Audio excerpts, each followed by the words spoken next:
Continuando no livro de João, no capítulo 19, no versículo 4, Pilatos vai dizer: e aí Pilatos saiu outra vez e disse à multidão: escutem, vou trazer o homem aqui, para que vocês saibam que não encontro nenhum motivo para condená-lo.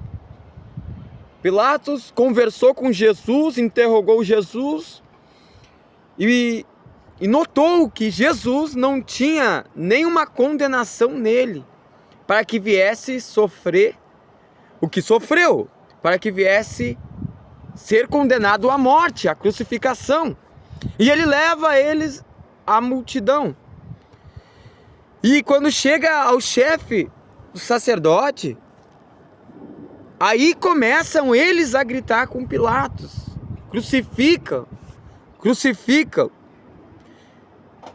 Vocês que levem e o crucifiquem. Eu não encontro nenhum motivo para condenar esse homem.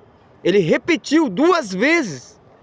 Pilatos está diante de Jesus aqui, interrogou Jesus, viu que Jesus não tinha nenhum pecado, nenhuma condenação para levar ele à morte, à crucificação. Mas os chefes dos sacerdotes começaram a gritar: crucifica. Por quê? Por quê? Aí eles vão dizer: nós temos uma lei, e essa lei diz que esse homem deve morrer porque afirma que é filho de Deus. Olha por que eles queriam matar Jesus, porque ele afirmava ser o filho de Deus. Quem queria matar Jesus? Os chefes dos sacerdotes. Os sacerdotes da época, os que eram líder do povo de Israel, eles queriam crucificar Jesus porque Jesus dizia que era o Filho de Deus. Se tu olhar para a palavra de Deus, teve outro também que disse que era o Filho de Deus, que foi Adão. Olha nas descendências de Jesus, que você vai ver Adão, o Filho de Deus. Note que de Adão até Jesus não tinha mais ninguém dizendo que era filho de Deus. Agora Jesus vem com uma mensagem dizendo: eu sou o Filho de Deus que tira o pecado do mundo. E João olha para ele, porque Deus revelou a João e disse: esse é aquele que batiza com o Espírito. Se você aceitou Jesus como teu Senhor e Salvador, creia nesse momento que o Espírito Santo vai te tocar. O Espírito Santo já está em ti. E você receberá poder para pisar em serpentes e escorpiões e para repreender qualquer demônio que tem se levantado contra a tua vida, contra a tua casa, contra os teus parentes. Porque Jesus conquistou isso na cruz, porque Pilatos olhou para ele e viu que ele não tinha nenhuma condenação. E quando ele estava em Getsêmani, ele olha para Pedro e fala: eu vou passar por isso, porque esse cálice de sofrimento quem me deu foi Deus. Ele sabia dos planos de Deus para salvar a humanidade. E agora ele está diante de Pilatos, sabendo que não tinha nenhuma condenação. Aí ele começa a conversar com Pilatos, Pilatos começa a conversar com ele. Aí ele vai dizer no João 19:11, Jesus respondeu: o Senhor só tem autoridade sobre mim porque lhe foi dada por Deus. Por isso, aquele que me entregou ao Senhor é culpado de um pecado maior. De quem que ele estava falando? Provavelmente ele estava falando de Judas Iscariote, de ter entregado a Jesus. Ele estava falando de Satanás, porque Satanás veio para matar, roubar e destruir. Ele queria destruir com Jesus ali. Aí Pilatos olha para ele e vê o Filho de Deus se entregando, porque não tinha nenhuma condenação.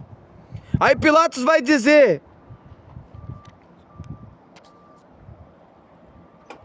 na verdade Pilatos tentou soltar Jesus. ele fez de tudo. Isso está em João 19:12. Depois disso, Pilatos quis soltar Jesus. Mas a multidão começou a gritar com Pilatos e ele foi coagido a aceitar o que os grandes sacerdotes queriam e o que a multidão que estava sendo conduzida pelos chefes dos sacerdotes para crucificar Jesus. Aí Jesus vai até a calçada que é chamada Gábata, e ali eles começam a gritar com Jesus.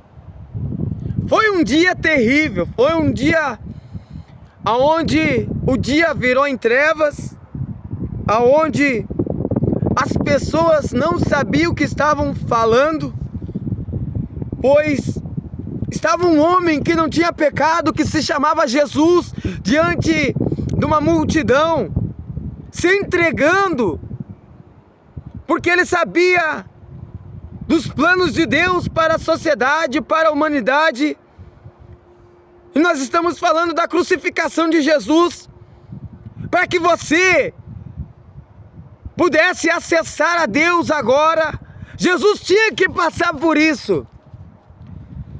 Lá em Hebreus 4:16, Hebreus 4:16 vai dizer: por isso tenho confiança e chegamos perto do trono divino, onde está a graça de Deus. Ali receberemos misericórdia e encontraremos graça sempre que precisamos de ajuda. Jesus sabia que ele tinha que passar por aquilo, para que você pudesse acessar o trono da graça de Deus. Porque, se tu olhar um versículo antes, vai dizer: o nosso grande sacerdote não é como aqueles que não são capazes de compreender as nossas fraquezas. Pelo contrário, temos um grande sacerdote que foi tentado no mesmo modo que nós, mas não pecou. Note que Pilatos examinou, Pilatos interrogou e viu que Jesus não tinha pecado. Jesus sabia que não tinha pecado. Os grandes sacerdotes da época queriam crucificar Jesus porque ele se dizia o Filho de Deus. Ele dizia que o reino de Deus já estava nesse mundo e era por esse reino que ele conseguia expulsar demônios de pessoas. Ele vai dizer: esse poder é dado de Deus, só mostra que o reino já está em vocês, com vocês. E agora, depois da crucificação, nós já sabemos o que ele conquistou para nós. Ele se tornou o nosso grande sacerdote diante de Deus. Em Hebreus 4:14 vai dizer: portanto, fiques firmes na fé que anunciamos, pois temos um grande sacerdote poderoso, Jesus, o Filho de Deus, o qual entrou na própria presença de Deus. Note que você só consegue acessar a presença de Deus por causa de Jesus, pelo que ele fez naquela cruz. Ele levou sobre si todos os nossos pecados, as nossas enfermidades. O castigo que nos traz a paz estava sobre ele, e sobre as suas pisaduras nós fomos sarados. E ele nos batiza com o Espírito, no Espírito, para que nós pudéssemos acessar esse trono da graça a qualquer momento. Note, eu estou no intervalo e é a qualquer momento mesmo. Basta você crer, ter confiança, ficar firme na tua fé, saber que Jesus já pagou um preço para você buscar diante de Deus resposta para pessoas. Pessoas estão desesperadas porque não conhecem as verdades que Jesus já veio por causa dos seus pecados, para perdoar a humanidade, para dar autoridade ao ser humano de novo, para botar o ser humano de novo na posição que estava no começo. Qual posição que é? Filhos de Deus! Filhos de Deus! Se você não sabe agora, tu é filho de Deus por causa de Jesus. Respeite isso, respeite essa palavra. Não negue a Cristo. Fale com Ele. E Ele te dará a resposta. Por causa do Espírito Santo que está dentro de você.